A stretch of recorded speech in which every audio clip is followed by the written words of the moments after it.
Okay, we're going to be continuing on with our soldering, desoldering series, and everything in between. I thought this would be a good time before I get into too much other stuff to just go over good, completely cover hand soldering. Now this is only going to cover through-hole components, so we have a bare through-hole board here. This is actually a I've used this a few times, just helping out friends over the years to show them, in person, trying to help them with their rather horrible soldering skills. This is actually a part of a training kit from Pace, which happens to be, you can see, it's actually a through-hole training kit. It's old as the hills. Actually, I think there's a date on this thing somewhere. Yeah, it looks like 1994. See that or not? Yeah, which is about right for especially if you look at the construction, manufacturing type. Now this is a very, very high quality board. I mean, this is about as good as they get. They really don't get much better than this. But and it's double-sided. And this board has been used several times. So it's had components installed, removed, installed, removed, installed, and removed again. It just keeps lasting forever. So, like I say, I'm doing this video series, so I'll just be a good time to go over it. So, some of the basics. What are you going to need? Well, you're going to need 4 main things. You're going to need a soldering iron, something to actually do your soldering with. You're going to need something to solder your components. You're going to need something to stick them in, your circuit board, and of course if we're soldering, we need solder. So, each one has its own little tips and tricks. Probably the most important is going to be the soldering iron. There's lots of soldering irons on the market. The cheapest, junk soldering irons are going to be completely non-temperature controlled. They're going to burn at whatever their maximum heat they can reach, and that's just they're going to do whatever they can do, and that's it, because they're completely non-temperature regulated. They're going to usually be the cheaper ones that have just a regular 120 volt plug on the end of them. Now you can get better ones that are still just a regular pencil soldering iron with a 120 volt plug on the end, but they do have some form of temperature regulation on the inside. Now I actually have a couple hand pistol grip soldering irons that are like that, and what they have inside of the heating element barrel right here is a magnet.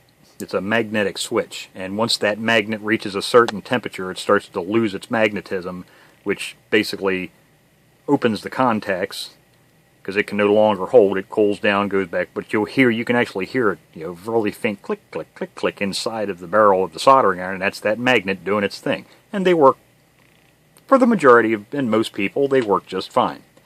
Ideally, you'd want to step up to a dedicated soldering machine.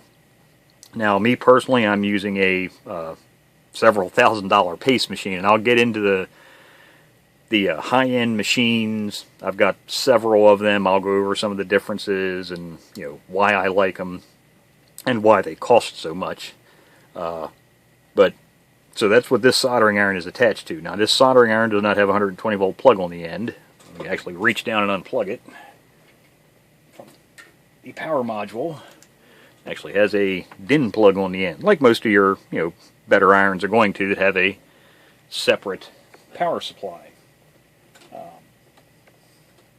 Like I say, I prefer Pace equipment. They're pretty much the standard, or the gold standard in the industry. But I also have a Heiko, just a little simple, and that's all it does. One thing, it's a soldering iron. Now, the machine this is plugged into does everything from dispense solder paste to rotary hand tools. I can gold plate with it. I've got thermal tweezers, wire strippers. Basically, if it has anything to do with electronics, the damn thing does it, except maybe doing your dishes. But, the little Heiko system, I've used that thing for years, and God knows how many tens of thousands of solder joints I've done with that thing, and it's still ticking right along. Absolutely no problems with it. Like I say, this is a pace iron. You can actually see it. It says it right on there, pace. This is I think this is it's off the top of my head, I think it's a PS90 is the model. Now, some of the advantages of using higher end irons. Extremely, and same thing goes with Heiko, but you have a very wide assortment of tips. And tip size, like I've said in a couple of previous soldering videos, you often hear people say size matters. Well, it couldn't be more true than in soldering. The wattage of your iron and the tip size are very important when you're soldering. So one of the advantages of your higher end irons is the speed and ease of changing these tips. Now, this pace iron, just the iron and the stand, I think is around $130, I think. So you know it's not cheap. But the entire pace, that entire system there costs, I think it's around $7,000. So yeah, you get the idea. It's not cheap stuff. And your average everyday user is not going to be buying that. But like I say, you get what you pay for in quality, and some of the advantages are, like I say, an extremely broad array of tips and ease of changing them. It's just as simple. It comes with, they come with these little tools, and they've spent decades perfecting. I mean, it may seem simple, something as simple as this, but this little tool works great because it has everything you need built into it, basically to service everything that pace makes. So it's used for removing the tips, you know, undoing the set screws and tightening them up.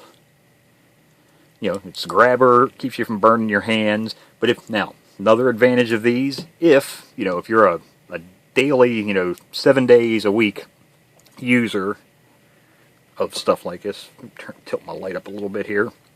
Another advantage is the ease of changing this heater assembly. Most soldering irons, yeah, if the heater assembly goes out, you're just got to go buy a new soldering iron. This one has a very simple to change heating element. So I just unscrew this collar, pull it off. I don't know if this will actually grab this big ass thing. Might not be. Oh, there we go. It just unplugs. So you can see there's just another DIN plug down in there. And it's just that simple. So you take your new heating element, pop it in, pop the collar on, and you're back in business. No time at all. So ease of servicing, another thing Pace is known for. Like I say, excuse me, broad array of soldering tips. Everything from small, and they go a lot smaller than this. You can go down into the 64ths of an inch. They have their little wave soldering tips. This is meant for doing surface mount work. You can see that's an angled mini, what they call an angled mini wave. Reach down here and grab one of my ready racks. I think I've got a few more soldering iron tips on this. You know, like here's the full size mini wave. There's knife, kind of like knife blades. These are actually good for doing surface mount soldering as well, which will be covered in a future video. You know, there's extended reach conical tips. You know, pretty much you name it. There's another. That's just a flat end. It's not actually a mini wave. It's a bent chisel tip. Like I say, there's just so many different tips, and this barely even scratches the surface of everything that they have. But soldering iron, like I say, very important. So you know, if you're doing through hole work, a small pencil iron is perfect. You definitely don't want a gigantic big honking, you know, pistol grip iron. It's going to be just way too big. Now try and get your tip size so it's not oversized. You know, kind of keep the tip size kind of roundabouts, especially when you're working on small stuff like this, rather small. Because if you start using one of these tips, it's obvious. It's good. It dwarfs the solder pads that you're going to be soldering. So yeah, way too big. So you know, small tip size is fine. That's actually, you know, preferred for doing small stuff like this. So of course, a stand. It's always nice to have a stand. Doesn't have to be a high-end stand like this. You know, if you have some other brand of soldering iron, it may just be the old spring style. And if you've watched my videos before, you've probably seen me use this old, really old. It's not as old as me, but it's definitely got some age to it. Old Radio Shack stand. I've completely filled the base of this thing with lead. It's somewhere probably between 2.5 and 3 pounds in total weight. But you know, that works just fine. You know, and never be afraid to modify stuff. You can see this one, there's a piece of heavy aluminum wire here. That's actually when I occasionally would stick a desoldering iron in this thing, that spring would bend over way too far. So that was to stiffen it up some. But like I said, it doesn't have to be a heavy-duty cast metal stand like this. Just these little, little stands like this work perfectly fine. But anything to prevent you from just, laying the iron on the bench, and it's not so much that it's not going to hurt the iron, but you could melt something, or worse yet, you lay your hand or your arm on it and really burn yourself. So, you put them in the stand, it's protected, and you're protected. Next thing, solder. Solder, of course, comes in many, many flavors, types and blends and whatnot. So, again, size matters. Now, you're not going to be wanting to use something that's like a .06 or, a 0.1 inch solder when you're doing small through-hole components on ICs and small transistors and whatnot. Yeah, that solder is perfectly fine if you're doing big, gigantic old, terminal tie posts on old hand-wired tube-type equipment. But for, this kind of work, somewhere I find is usually fine is like somewhere between a .028 and a .03032, somewhere in that range. This is a 2.8. Yeah, this is a .028 inch diameter wire lead or solder. Now this is actually an Urson multi-core, and this is a silver solder. So it's 2% silver. It's a 62.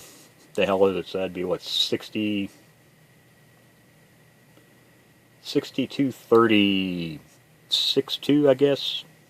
Yeah, without writing it down. But in any case, it's 2% silver solder. I like Urson multi-core solder. I really like their fluxes. They have really good wetting action. The wetting action of a solder is... Now, you got to remember, this is actually copper. Now, this circuit board here is pre-tinned, because you can see it's not copper. It's very shiny, silvery looking. That's because they're pre-tinned, basically, with solder, or actual tin. But underneath of that, of course, is copper. And if you're, soldering on a solid copper board or a terminal or a piece of wire, the wetting action is actually, it's a molecular bond between this solder and what you're soldering to. Because you actually end up with a third metal when you're done. Because we have the copper, two pieces of copper, basically your lead and the trace, and then you're going to be bonding it with the solder. You're actually fusing them together on the molecular level. And the wetting action is how well the molecular bond and that new compound that's made. That's kind of like the interface layer between the solder and the copper is that new layer of metal. But like I say, it's actually on the molecular level. I like the silver solder not because it's a better conductor. I use it because it has a little bit better tensile strength, and especially in mobile applications, well, I guess you could say a little bit less prone to pulling out bad solder joints from repeated vibration and whatnot. But I like the Urson multi-core. Like I say, I like their just really good solder. I've been using it since I was a kid. So I probably got my first roll of Urson multi-core when I was 10, 12 years old or something like that, and I've pretty much been using that ever since. Now, of course, you can get your normal 60-40 solders. There's a 6337 is another popular one. And when we come to that one's actually kind of a unique solder. Solder, when you are soldering, has what they call a plastic state. So the three states of solder are a solid, which you're looking at now, the plastic state, which is where it starts to melt, and then the fluid state. The fluid state is when it's completely molten. Now, solder like this and 60-40 solder, and most anything other than 6337 has a fairly large plastic state. So the temperature at which it starts to melt and where it becomes a liquid, true fluid, there's several degrees of temperature difference there. So where that comes into play is when you have a terminal sticking up through and you've just completed soldering it, and if the part moves, a lot of times you'll see bad solder joints caused by that, because the solder was still cooling. It was still in that plastic state, and as it's slowly starting to get stiffer, the part moves, and it leaves a really jagged, rough-looking solder joint. You can actually end up with that being less of a chance if you use the eutectic solder, which is what 6337 composition is. because it has almost no plastic state whatsoever. It almost pretty much goes from solid to a fluid with no in between. So it'll be a fluid, and just that fast, it's a solid. So, like I say, choose your solders. Those are, some of the popular blends and whatnot, and play around with them. You don't have to buy Urson Multicore. You don't have to buy silver solder. Try a few of them out. You don't have to get a big spool. Buy a little, those little packs, there's little tubes that have, only a few ounces of solder in them. Try a few of them out. Try different sizes, depending on what you're working with. I've got solder in, Christ, probably 15 some different compositions and sizes and whatnot that I use. I've got probably, 60 or so rolls of solder, and some of those are even 5-pound spools. But like I say, I've got I don't know, for honestly probably 13 to 15, I've never counted them, but 13 to 15 different types. A lot of it's different wire diameters, because when I'm doing surface mount stuff, I'm using down to a .015, or if I'm doing big stuff like soldering RF shields to a steel chassis, I might be using .1 or .15, big, huge, thick solder. So, like I say, that also matters. Now, the components and the board, what you're going to be soldering, basically your preparation is going to be about the same. If it's an old part or an old circuit board, which this is an old circuit board, you really should clean it first. Now, there's the ideal world and there's reality. Most people aren't going to, but it is a good idea to clean it, especially if it's not nice and shiny. The traces, if it looks like it's oxidized, you really should clean it, because an oxidized board is not going to take solder properly. Now, that's what the flux in the solder is for, is to clean off the oxidation layer, but the more of that you can get off before you start to solder, the better. So sometimes if it's just a board that looks like this, looks fairly nice, you could probably just honestly take just a simple, little, this isn't a Kleenex, this is actually a chem wipe, little tech wipes, and just kind of polish it up. You can see it gets black. That does actually a fairly good job at basically polishing up the board. You see all that gunk it got off of there. If it's really bad, you can go with a fiberglass brush. Now, like I say, you can get the really good expensive ones. Reach over here and grab one, like the Rush erasers. But these things are really, really hard bristles. Or you can get these little cheap, and they're expensive. Or you can get these cheapies. You get these on eBay from China. Really fluffy bristles, but they're still fiberglass, but they're not excessively abrasive. But they're really good. You can just go in there, and doesn't take much. Just 2 or 3 passes with that thing does an amazing job at at cleaning up. You can see the shine there as I go across. How nicely that cleans up. You can see how the luster just whoop automatically, there it is.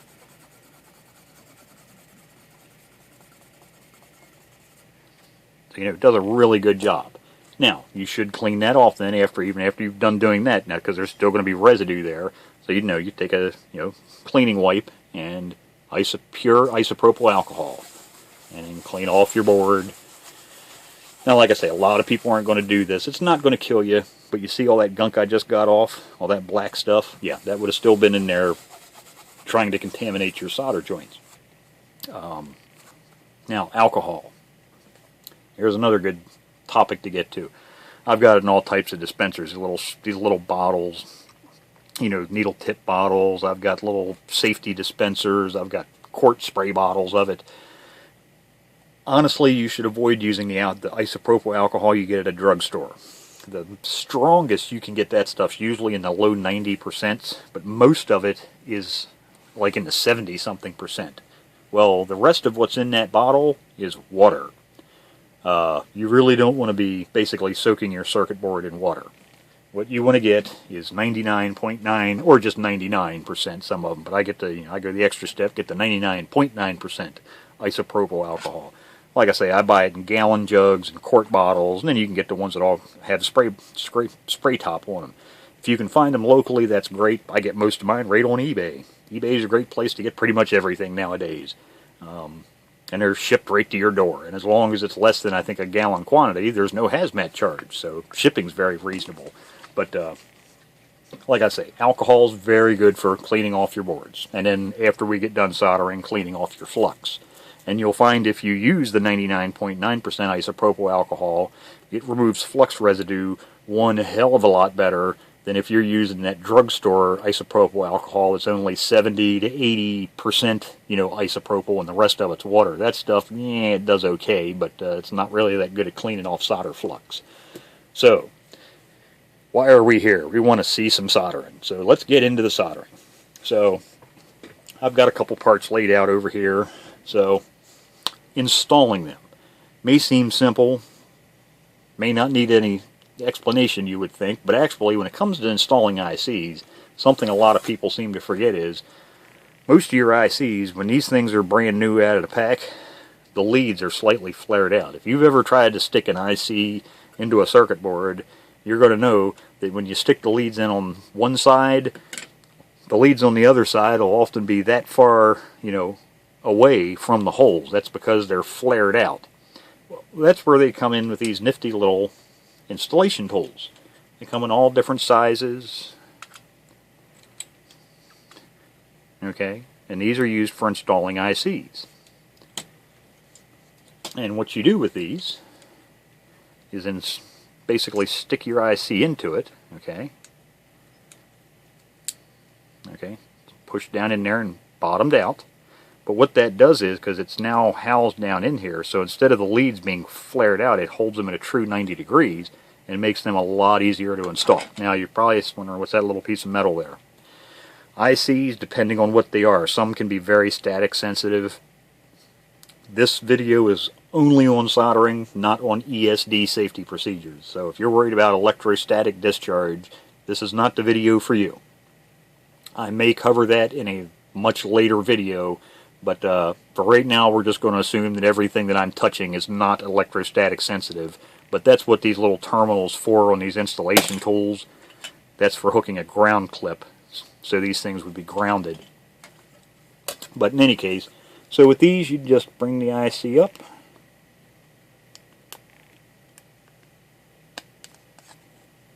Okay, now it's in the whole way, and then it has a plunger here, and you'll notice when I push the plunger that pushes and seats the IC down into the circuit board.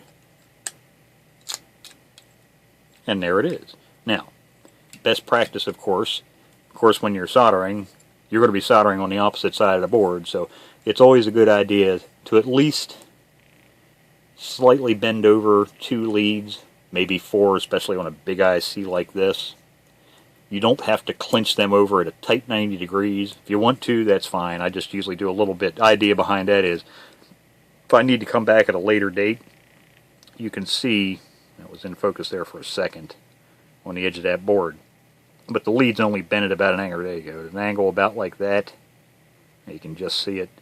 That way I can still get in there easily with a desoldering iron and desolder that pin. If I fold them all over flat, yeah, can be a pain in the butt if I ever have to come back and replace that again. So, grab another IC here.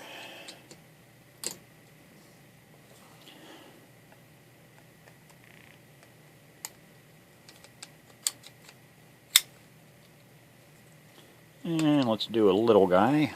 I've got a little small 14-pin dip package one here.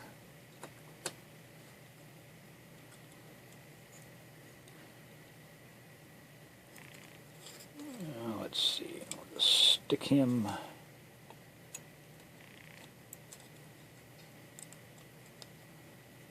Have it in the whole way. There we go. It would help if I had it installed bottomed out in the tool the whole way. Now this tool's a little bit different, where the other tool had this, try and hold this in here, had this plunger on the top. This one, what you actually do is, that's what this little black button is on the side. When you push that, it allows you to push down on the entire, see how the entire body slides down. But same principle, it pushes the component down until it's bottomed out.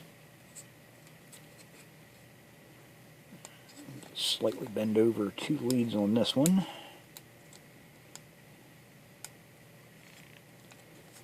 And get a couple of them on this one.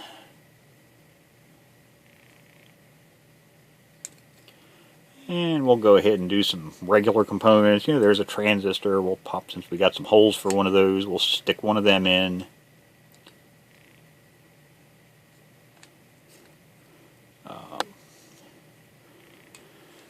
Stick this in here. We can do some other through hole stuff.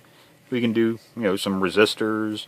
Now, Pace makes another nifty little tool. Now, you're probably wondering, man, are you paid by Pace or something? No, I'm not. I just really, really like their tools. Can't say enough about them. I love them. Been using their stuff for years. Basically, the first time I got a piece of Pace equipment, which was an antique made back in the 80s, in my hands and used it, I was sold for life. Just couldn't beat the quality.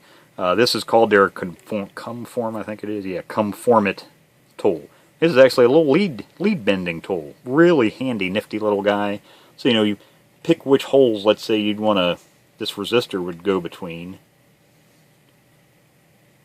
Tighten a little thumb screw there. Then what you do on the other side here, you can see there's some notches. You just lay your component in there. You can even nicely center it in there. You just bend the leads over, and there's your perfectly bent and formed leads, and it's perfectly spaced to go in the hole that you just measured. So just a neat little tool they make.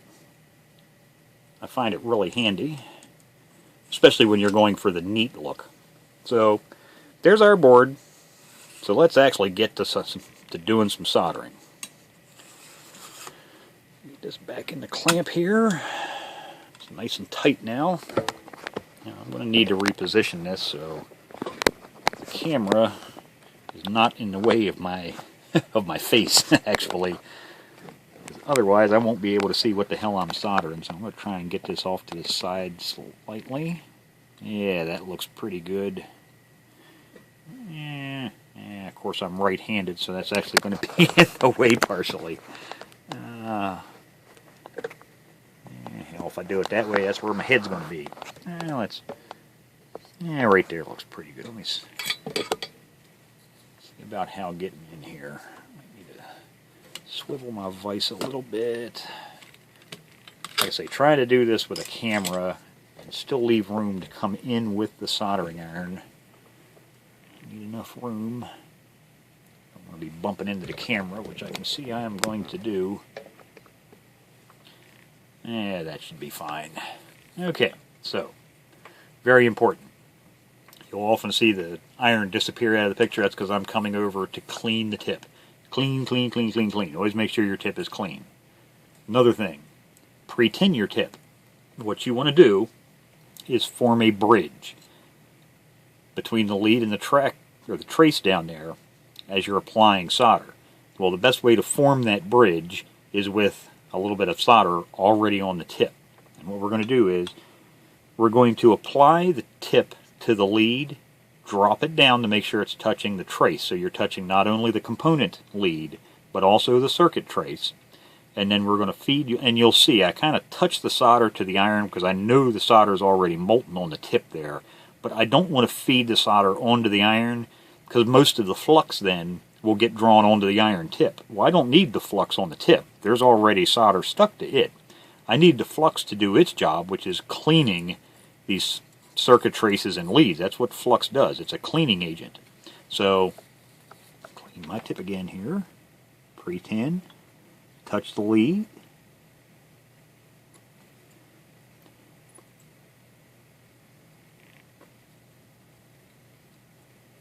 Now, ideally, in a perfect world, you should never spend more than 2 seconds on a solder joint. If you need any more time than that, you'll see I'm cleaning it off because the solder was starting to build up on the tip there, and I don't want big blobs of solder.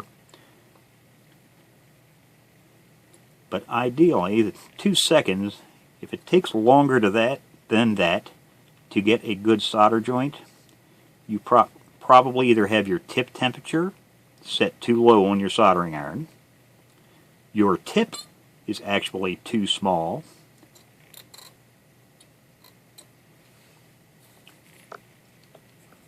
so you're not getting good thermal contact with the component.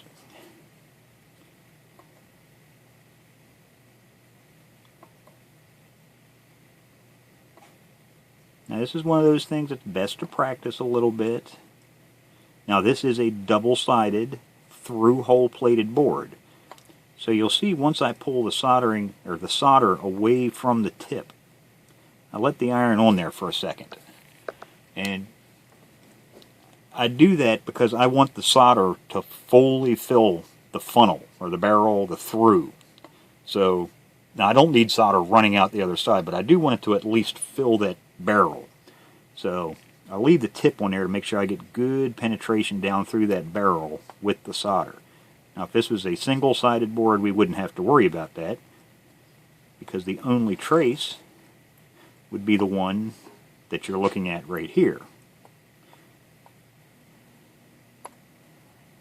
And there, that's soldered in place. Let's come over here to this other little 14-pin dip package one.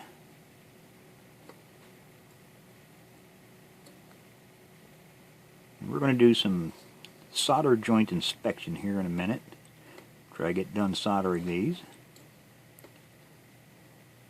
Now, another reason you don't want to spend more than 2 seconds, and like I say, that's ideal conditions.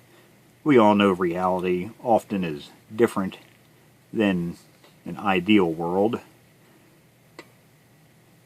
So, you know, in the ideal world, we're dealing with different components here. These ICs have leads that are much smaller than this resistor. The leads for this resistor are much smaller than this transistor right here. So ideally, I should probably be setting the tip temperature, maybe even changing the tip.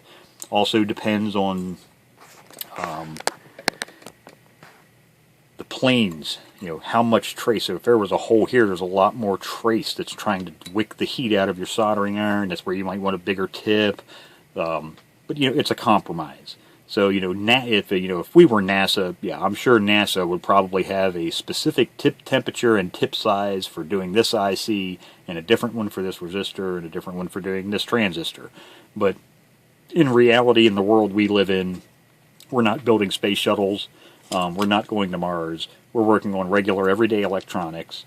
And this, like I say, this tip size here is perfectly fine for doing most of this stuff. Now, you get up to anything bigger than this, you definitely want to go to a bigger tip size. But this is fine for what we're doing here. Gave the tip a wipe there. Get that little burned flux off. Now, especially when you're doing a big component like this, it's got all that copper lead on both sides. That's really going to be sucking the heat out. So that's one of those good examples. The IC, you definitely didn't need more than 2 seconds of, you know, even 2 seconds of dwell time to get a good solder joint. On this resistor, because it's got more mass to it, I may need to leave the soldering iron there just a little bit longer. And the same thing with this transistor here.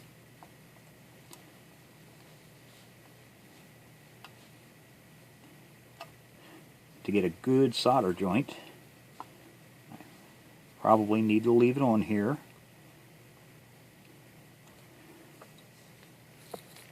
The old iron to wipe. Just a little bit longer to make sure I get good penetration through the barrel. Of course, this one's getting kind of tricky. I'm starting to work around my camera.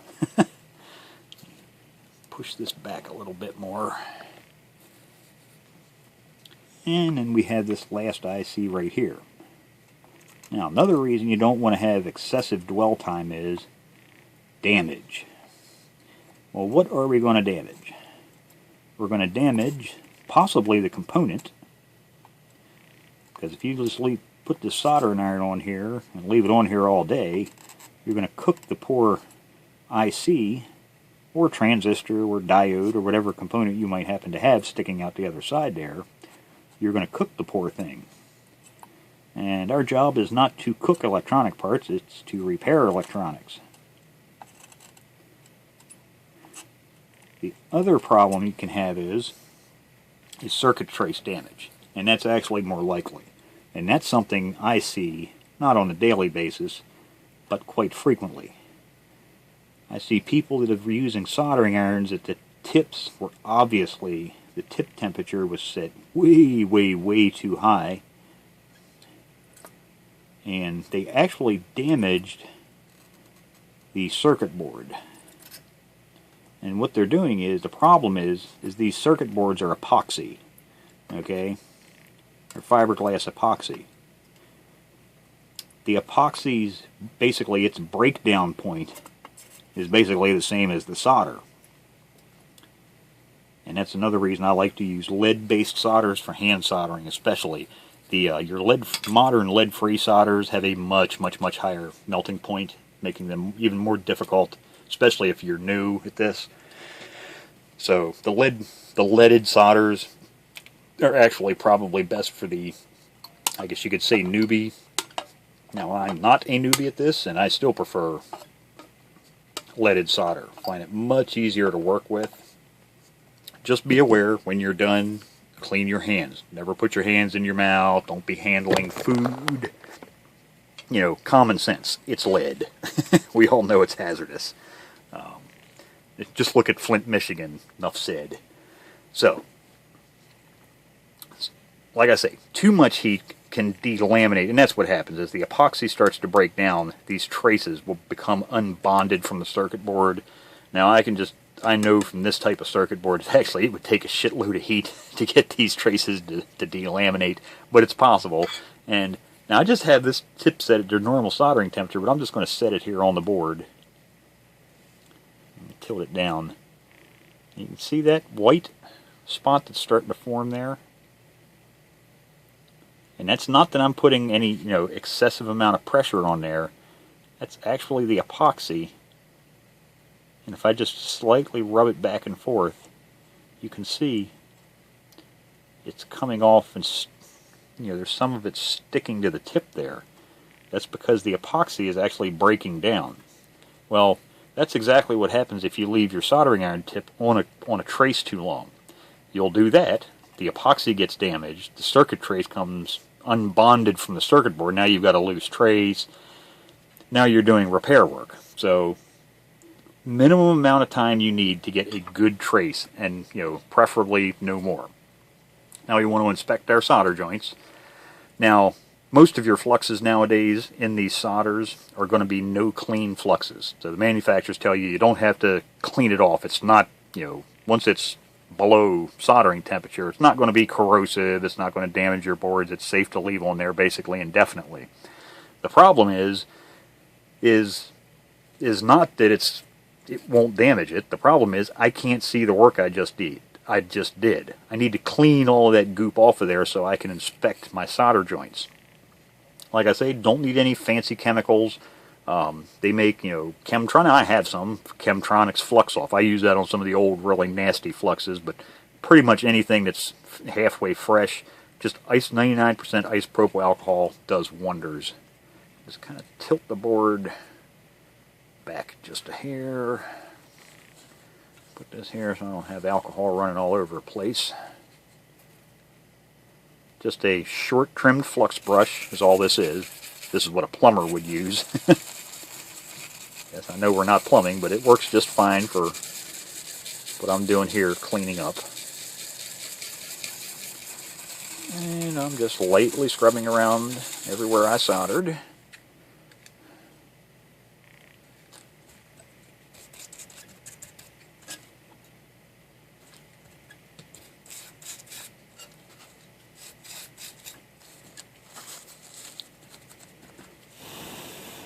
And you can see, whoop, as fast as it's on there, it's dry. And no residue. So, what are we looking for in a good solder joint? Probably the easiest thing to look for is it shiny? If you made a good solder joint, your solder joint will be nice and shiny like these are. Get the reflection there. See how they're very reflective. And that camera doesn't like where I put that board at, does it? Give it a second. There we go. So, we want to see nice, shiny, with a very smooth surface. Common problems you'll see with a cold solder joint. Cold solder joints can be caused by mainly soldering iron temperature wasn't up high enough, or using a tip that was too small. But you'll see the solder, it's not it's not nice and shiny and smooth, very almost glass-like surface the whole way around. It'll be kind of lumpy. It's frequently very hazy. Now, signs that you had a broken out solder joint or the component moved, and it's also a bad solder joint. When the lead moves, and like I say, it's because remember, the solders have a plastic stage. It's where they're changing their basically viscosity. They're going from the solid to the fluid, or from the fluid back to the solid. It's the temperature range. Well, as the solder is cooling down, if you bump, let's say this transistor here, you were to bump it, the lead moves just as the solder is starting to reach its solid state, and you end up with if you were to look at it with a microscope, it almost looks like a crystalline structure on the outside. It would be all fractured and rough and jagged looking. So, like I said, you're looking for nice and shiny. No inclusions, no big gigantic air bubbles. Now, you want to have a good fillet. What is the fillet? No, I didn't say fillets. I said fillet. The fillet is, if we use this, consider this as a big gigantic terminal sticking through, let's say, this circuit board right here. The fillet is the solder. What you want to see is, ideally it should be a nice concave, basically it looks like a pyramid or a volcano. You'll see the solder, but it's bridged from up on the terminal and out on to the traces. What I frequently see is people bring their soldering iron in, they'll touch the lead, they get very good solder contact and bonding to the lead, but they didn't bring their soldering iron down and it's not touching the trace, and the solder has not flowed out onto the pad. Well, if the solder is not flowed out onto the pad, it's not making good contact, and it's going to fail very soon if it doesn't fail immediately. So, now it doesn't have to be, they'll tell you, in training books and videos, I'm sure they'll tell you, yeah, you want that perfect concave. Now, honestly, it can be flat-sided, even slightly domed, but what you don't want to see are big, gigantic, heaping mounds of solder on top. I see so many people, especially when they're reflowing solder, have these big, heaping mounds of solder. And a lot of times they cause problems in themselves, and it's not that those solder joints are failing. With all the solder they have on there, Christ, they should last forever.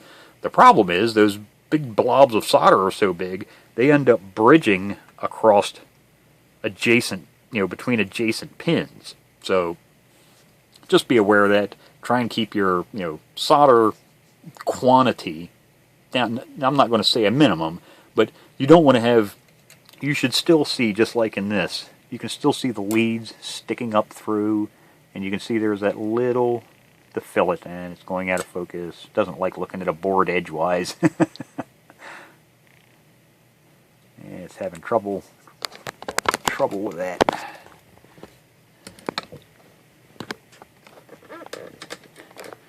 Bring it down to a different angle. There we go.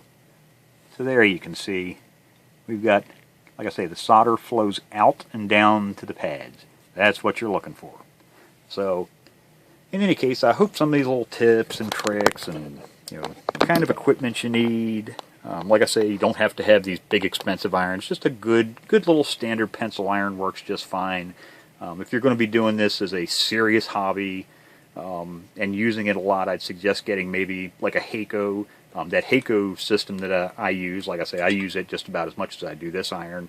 It's the base station, the little power supply is a model 936, and I think the iron on that one is a 907.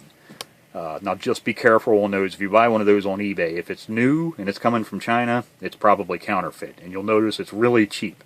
There's plenty of them to be found on eBay because those are popular in industry, so there's lots of used ones that show up on eBay.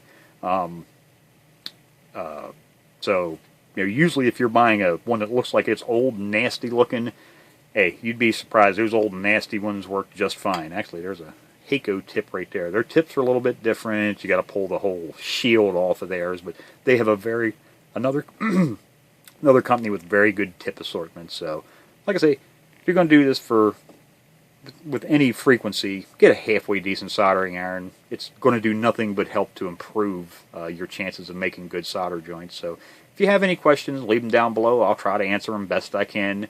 You have to remember, I'm just a tech, pretty much self-trained. I've been soldering since I could probably pick up a soldering iron, because radio repairs in the family back to my grandfather, early 1900s. So, I grew up with a soldering iron in my hand. So it's kind of just second nature for me. But I knew people who had been doing it for a long time and have horrible soldering skills just because they were never properly taught. So like I say, if you have any questions, leave them below. Either I can answer them, or maybe somebody else more knowledgeable than me could leave a answer for you.